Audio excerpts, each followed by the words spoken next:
Welcome to Naked with Dr. Money. I'm Dr. Stephanie Ardrey, and I'm so happy you're here to join me again on chapter 24.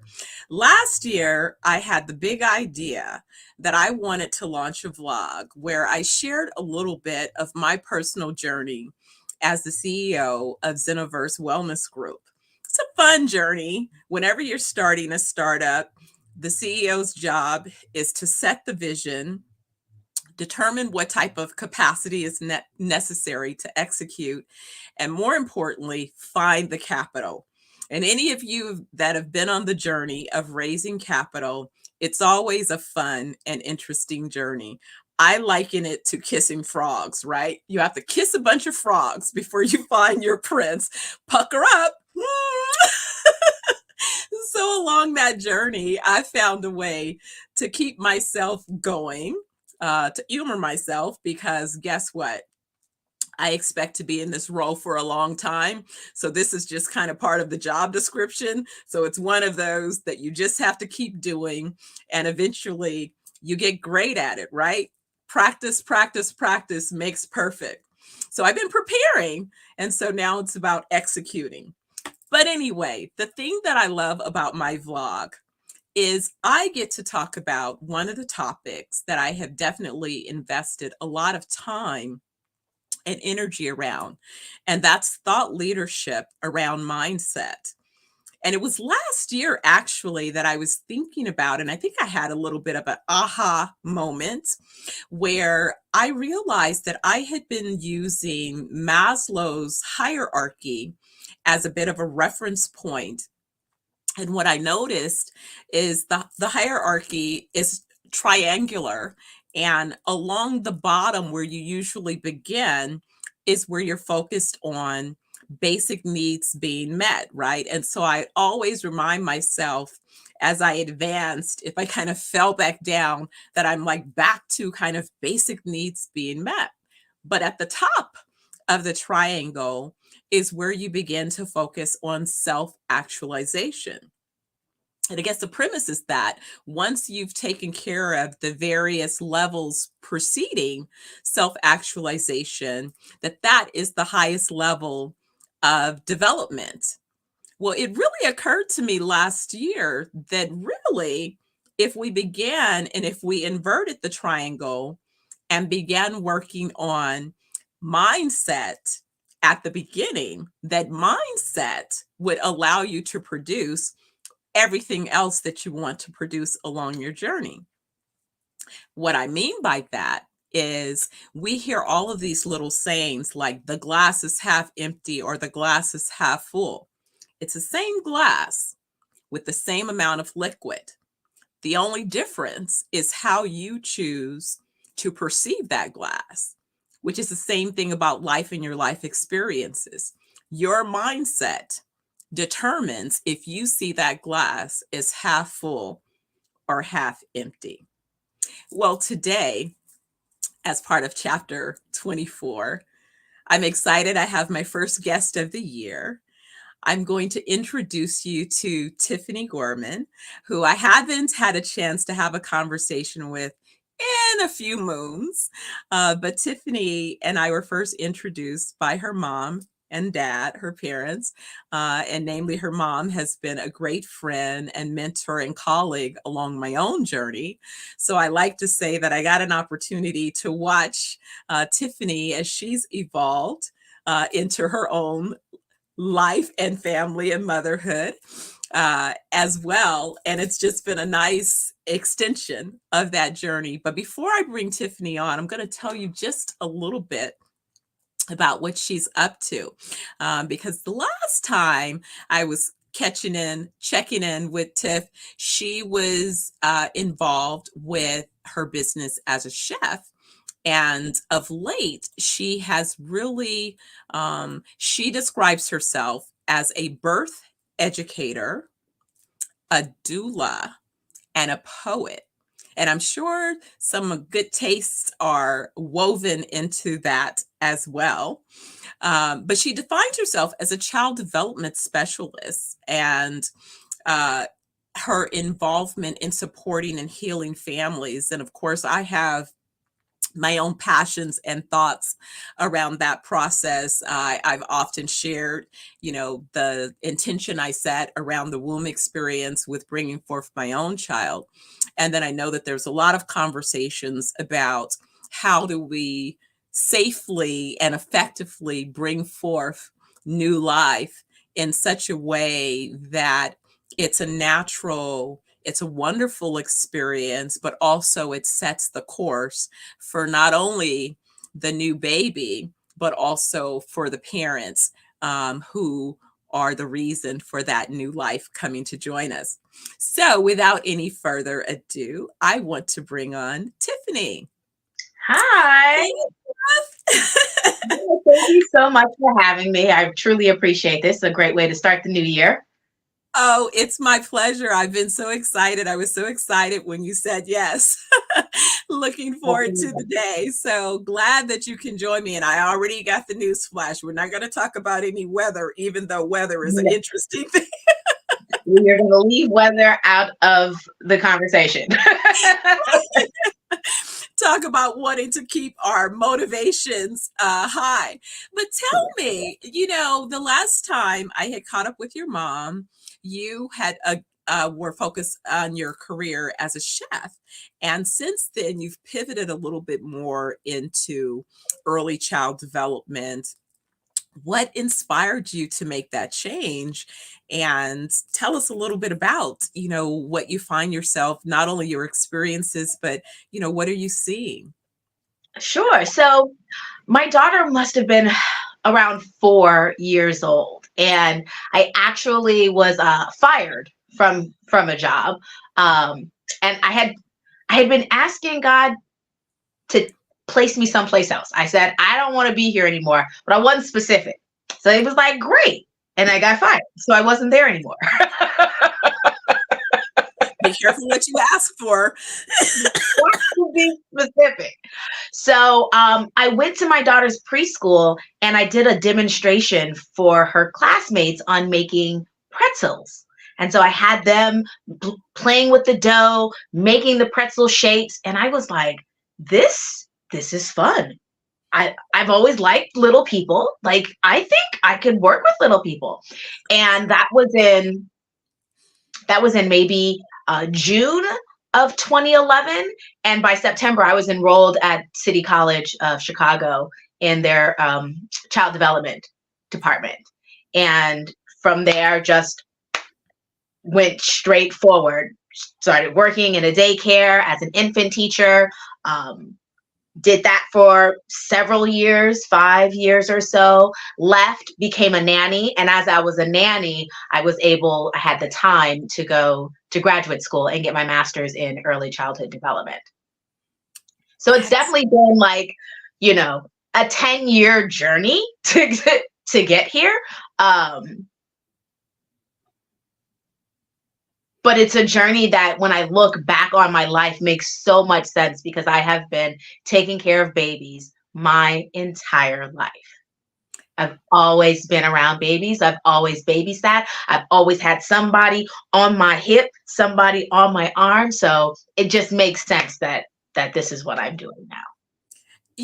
That's so interesting because it's a perfect segue into our conversation. When I invite guests on, what I like to talk about is mindset, and kind of what is it that they believe, meaning is mindset a product of nature or how they're nurtured? And when they first realized that they had a particular mindset. So let me present that question to you. It's interesting because you gave a great foundation. And that's what I think is some of the things that we end up finding the most joy from. We probably had signs along our journey that we were drawn to those things. But for whatever reason, we may or may not listen to the signs or thought that that could be part of what we could do. So tell us about your mindset. When did you first realize that you had a particular mindset? And do you think it's the product of your nature or nurture or a little bit of both? So I think, I wasn't really consciously aware of my mindset through my youth, high school years, unlike my daughter, right? Like my daughter is very aware of how she's thinking, what she's thinking, what her plans are, what her goals are. I'm an 80s kid. I was here. I was on Earth. I was living.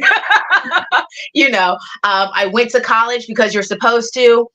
I didn't really know what I was gonna do with this. I went. And it was, I think probably by the time my senior year rolled around, I'm like, oh, what am I going to do with my life? I've always loved cooking. I've been cooking my whole life. I'll go to culinary school. Yeah, that makes sense. I'll go to culinary school. I was able to see myself doing the things that I wanted to do because I wanted to do them, and not because there was a set, picture of what my life should be. And because my parents are so supportive and they were just like, whatever you want, sometimes that can be too broad, right? Like sometimes like, I don't know what I want. And so it's taken me a long time to really understand that I can truly control my destiny, and that there will always be outside situations, but they don't necessarily determine my outcome. Right. For a long time, I very much believe that whatever happens on the outside definitely determines what happens to me, right? I went up for a job position. The executive chef said, we're not even interested in interviewing you. He blocked me from being able to do X, Y, Z. Right. That was my thought. And then as really, I think probably motherhood made me really realize like, nah, all of this is really in your own hands. And so now it's like, oh, you want me to do X, Y, Z? I don't think I want to. And I'm going to say no. And I'm not going to feel bad. So I think it's definitely a mixture of both, right? Like I'm very much into epigenetics. So I love the concept and the idea that your environment can change the actual DNA in your body. You can turn on or off genomes based on what's going on around you. So nurture is for sure important, right? But then also nature does play a big role in how things are, because you inherit certain traits based on your parents, your grandparents, your great-grandparents, past traumas, past expertise, past exhilarations, past all of that stuff is also in your DNA. So it's a matter of, do I want to trigger this genome? Do I want, I know the stories of my family. Do I want this negative aspect to be something that I trigger? Or do I want to look at the resilience of my family and help trigger that? And so I think having that understanding of that time and space are perceptions, right? And that like how I see life is quite literally how I see it. Oh my gosh. So it doesn't make it right or wrong, right? It's literally just how I have this beautiful glass of water. I think it's beautiful. You may not. Exactly. You may see chinks and smudges that I don't even notice, but it's the same glass. So really understanding that, I think, has been the best thing for me. Well, I think it also feeds motivations. Wouldn't you agree? Because when you think about, if you were going under the belief that somebody else's decision impacts your ability to accomplish your dreams, your desires, right? A lot of times people do believe that it's external, instead of saying that, no, that person was supposed to say no to push me along my journey, because there's somebody else that is waiting for me, because they have the answer for what I need at this particular stage of the journey. But if I'm not motivated to continue, then I'll stop the first time I hit, tailwinds, or the first time I think that I'm experiencing rejection, or as many people inappropriately define failure, the first time they think they failed at something, when it's like, no, you just discovered something that either didn't work the way you applied it or didn't work for you at this I moment. am a rehabilitating perfectionist. So I definitely, and I say that with wholeheartedness. Like it's a daily journey and a daily struggle for me. There are some days that I understand that my anxiety is what's driving me to do things or to not do things. My fear of it not being just perfect, and therefore me being a failure. And so having to combat that every day, and sometimes several times in a day, right? Like when things go wrong, my first instinct is that I'm a failure. That's the first instinct, because I've had 40 something years of practice thinking that. And so to be able to stop and reevaluate and relook at things and saying, okay, is that what you're seeing, or is that how you're feeling? Very, very important, because, Because they're different. total difference. They rarely are the same thing. Absolutely. I make dinner and my family eats it. In my head, oh, I did this wrong, I did that wrong, it's a little too salty, something I should have cooked it. I have all this failure, and my family is like, tastes great to me, I don't know what you're talking about.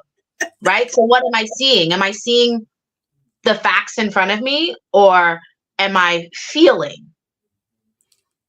It's a narrative, and that's why mindset is so critical, right? Because it's dependent upon the messages that you're feeding yourself based upon the beliefs. And sometimes, an earlier word that you used, the trauma, the emotional trauma, most people are behaving from their place of emotional trauma without even recognizing that the trauma is what then is influencing whether they think of something as an experience, or they define it as some type of judgment. It's a failure. It's like, no, it's not. It's just an experience. I don't know if you've ever done like Landmark, or if you've ever studied A Course in Miracles, a lot of these particular modalities that really deal with looking at, what you're thinking. Years back, I did Landmark. And what I love about Landmark is the first thing that they distinguish is something happened. So like, we're standing at the corner and we see a car accident. There was a car accident, but that's the fact of what happened. Depending upon what angle to that corner, your focus, your lens, 20 people standing around all saw something different. And if they started to define the why, they made it mean something. Oh, that person was wrong. Oh, that person did this. And it's like, we don't know if any of that's true, but going through their individual filters, that's what they're coming out. But that doesn't make it true. That's just that person's filter and how they then process that experience. The fact is, there was a car accident. Right. That's the only thing. I use yoga to kind of really help me key into what I'm feeling, and so that I can distinguish between what I'm feeling and what is real. Right. So in my practice, my concentration is on the sensations I'm feeling in my body in response to thoughts that are happening in my head. So if I'm on the floor and it's been a trying day and the thoughts in my head are, here are all the ways that you could have done things better. How am I feeling that in my body? I may feel it through sweaty palms. I may feel it through butterflies in my stomach. I may feel it through a racing heartbeat. So now I have these concrete physical sensations that I can identify, I can touch, and then I can change them by using my breath. I can send my breath to help calm my heart. I can send my breath to help lessen the sweat in my palms. I can send my breath to help calm down those butterflies. And in that calming down, I can begin to understand that the thoughts in my head are just thoughts and they are not me. They are how I perceive what was going on in my life. They are not me. They don't reflect me. I am the person, the spirit observing the thoughts, not the actual thoughts. And once I really, really began to understand that, it allows me to feel like I have more control, right? Because I know I do. It's not a pretend thing. It's like, no, you really do have control. You are this spirit that is watching all of this go on. So how do you want to respond? How do you want to react? How do you want your body to feel? You can control that. Absolutely. You can be in a high stress situation and not have a panic attack. It is. It's definitely by a choice. You know, it's so funny. I love that you shared about your yoga practice. I'm new to developing a yoga practice as well as meditation. I wasn't able to find myself able to be still long enough to fully embrace a meditative practice until last year. I was sitting on the beach, 7 Mile Beach in Jamaica, and I went into a good 45-minute meditative state. And it was just life altering because I understood what people had said, you know, where you can go and just that feeling of peace. Also last year, I guess year before last was the first year that I did a course in miracle, which is a year-long course. Now I'm on my 3rd year going through the course. And what I've noticed is each year it evolves to something else, but it really is about this idea that separating, if you will, behavior from your being, you know, and setting the intentions. And so the things that I have a 15-year-old teenager as well. And so I was just speaking with him last night. We were preparing dinner and I was saying to him, well, it's not about perfection. None of us will ever be perfect, but we can all deliver excellence in whatever it is that we do.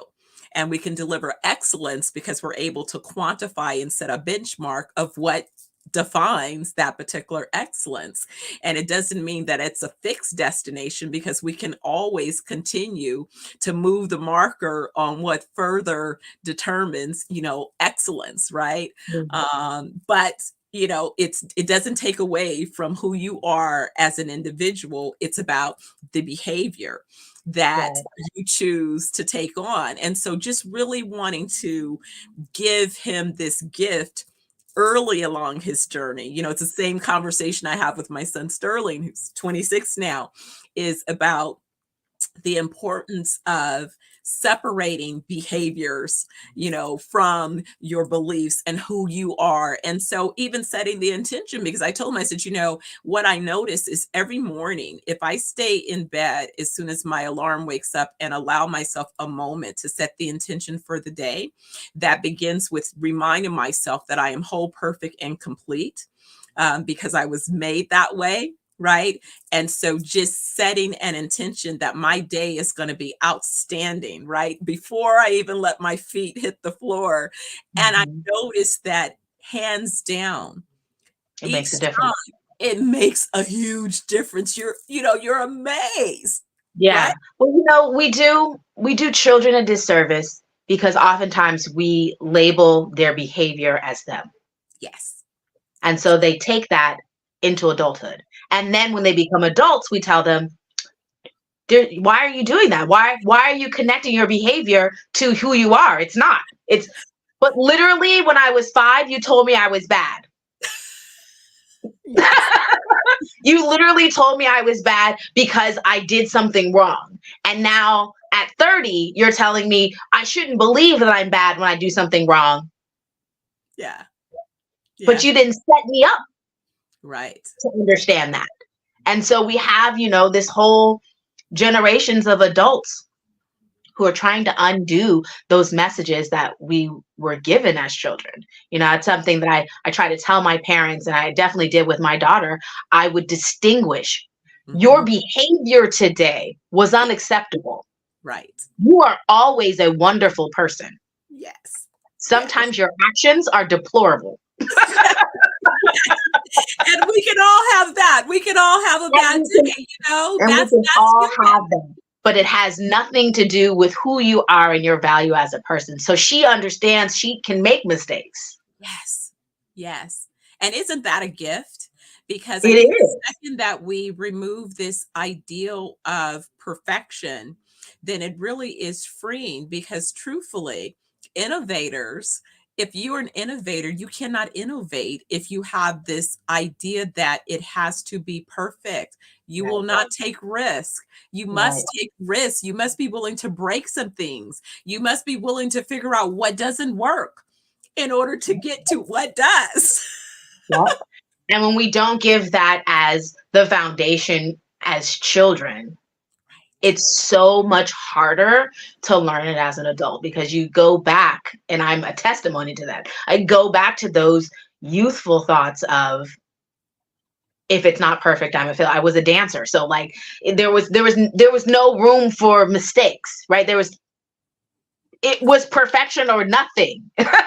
It was perfection or sit your ass down. Like there was no, oh, it's okay if you didn't get this step right. So then as an adult to learn that, like, yeah, actually you're gonna have to fall on your face in order to learn. Like, what? I don't want to fall. I, they told me not to fall. I don't want to fall on my face, please. I would rather just get it right. But it stifles you. It can absolutely, and I think that that's the importance. I it was Malcolm Gladwell that talked Oh, I about love him. 10,000 hours, Yes, to yes. mastery, right? And I've used that as a benchmark over and over again because recently I graduated from law school, but I decided to go to law school after completing my doctorate. And it was really a tough decision for me because, doctoral level studies, are intense, and especially, single mom, kid, all of those things, right? But I had decided that if I didn't go into law school while I still had some of the student, constraints, right, that Hmm. I would never want to do it again. It's like Hmm. once I wanted to be done, but it meant that I went into a situation where I really was exhausted and found the rigor of the program. And then we had COVID and all these other things that I hadn't anticipated as major life altering experiences. At the end, I'm glad that I got through it, but I had to give myself a mental break and say to me when I started law school, hey, mama, you're back at zero. You don't have 10,000 hours here. Yeah. So don't let anybody else try to present to you an expectation that you should be at ground zero acting like you've already finished. You're just starting. Yes, over here, your DBA, that dissertation, all that is published and all of that is great. So you can feel good about that. Yes, you can. But it's okay to let yourself go, hey, now I'm in a whole new, I'm back at zero again. And I'm okay with that because I choose to be. But I found myself having to, you know, if you will, create boundaries Hmm. around who could say things to me, and project their things to my ears. You don't need to project you on. This is Stephanie for Stephanie. It has nothing Right. to do with you and me and the Almighty. When we talk about what's good for Stephanie, you're not on the call. Your name is never mentioned. We not thinking about you. You're not on the bench. You're not an advisor. You're not a contributor. Yeah, yeah, for Like, sure. yeah. And so that's why I think that you're right when you're dealing with, as we are responsible for young people. And that's why I think it's so critical that that awareness and that recognition that we're shaping the Mhm. foundation of the future for these future adults. and the trauma, or what they're going to equate as trauma, Right. starts oftentimes with how we frame or how we approach or how we address their experiences. So Yep. stop it. Yep. Absolutely. Stop it. Stop it. Be what you wanted. Yes. Yes. Remember what it felt like to be a child, to be a teen, and what it is that you were needing. Yes. And Yes. then, to the best of your ability, provide that. And ask, right? Because my son Sterling will always say to me, Mom, I don't like when people talk at me. Talk to me. Mhm. I can tell you. I can tell you what I want. Just let me contribute to the conversation. And it's right, holding that space, and it sounds like that's definitely something that you've been able to do successfully as a mom. And then it looks like that's also something that you're able to share even in your practice in bringing forth and supporting families with new life. As usual, our time goes so fast. I always tell folks, it's like as soon as we get into the good conversation, we're at the tail end. On in. Yes, but before we kind of conclude, just kind of tell me in terms of your thoughts there. How do you see yourself as an influencer, as you are also guiding the birthing process for other families? So my whole goal with my postpartum work and my birth education work is to really let caregivers know that they already have the answers, Mhm, that they've just got to trust themselves, mhm. that all the mommy blogs and all the is noise. We have it. We own it. We know what to do. We just don't trust ourselves. And so my biggest thing is to always tell them your instincts are never wrong. It's your thoughts that can be wrong. That's so powerful. I mean, that's literally about setting mindsets and setting them up to win. Wow. Wow, wow, wow. So then I asked you about your mindset. We talked about some motivation. So, just in conclusion, what are some of the things that you would say have manifested kind of because of your process of thinking and beliefs, in addition to, how you show up in the world and contribute? Yeah, I think really for me it's shown up more in my daughter than in my own personal life because I'm still so stuck, right? Like I still get stuck in those old ways.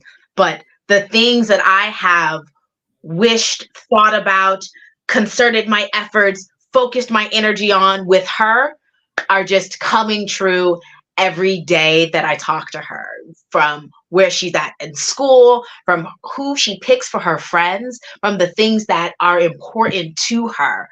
I know it's all because of her upbringing, her rearing, the dedication, the time, the effort, the energy that her father and I have put into her, knowing that she will be the absolute best of the both of us. Absolutely. Oh my She is goodness. my manifestation. Oh my goodness. Well, Tiffany, we definitely have to catch up and have another conversation. I hope that your family and you will plan a trek to one of our wellness resorts around the world. So I'll definitely send you an invitation for our grand Please opening. do. And who knows, you may have to do a retreat and talk to some moms because again, a lot of times this is an area that families struggle, especially if you're a new parent. And you're uncertain, so you think you don't know how to do anything right. Mhm. Suddenly, this baby is this big, Right, right. Who let me in charge? and you're so worried that you're going to break it somehow. Yeah, yeah. So, so yeah, so wonderful. Well, I have your website, but how should anyone that wants to get in contact with you? Is it best to go to the website or should they You can call go to you? the website. I'm on Instagram at TJG Writes because I am a writer as well. That's what I do first and foremost. So you can catch me on Instagram, on TikTok, on the Facebooks, all of those, all TJG Writes.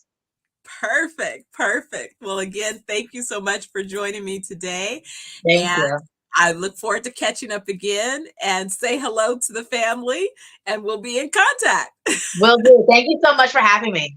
My pleasure. We'll be in contact. All right. Peace. Bye-bye. So thank you again, everyone, for joining me again for another episode of Naked with Dr. Money. I'm Dr. Stephanie Ardrey. I hope you'll join me again next week. If it's Wednesday, noon Pacific, it's Naked with Dr. Money. So take care of yourself, hug you, and be ready for a new chapter. Chapter 24. We're just getting started. So set all those intentions and make sure that you have the appropriate mindset to support your motivations so that you can realize your manifestations. And until next week, be good to you, and I'll see you then. All right. Take care.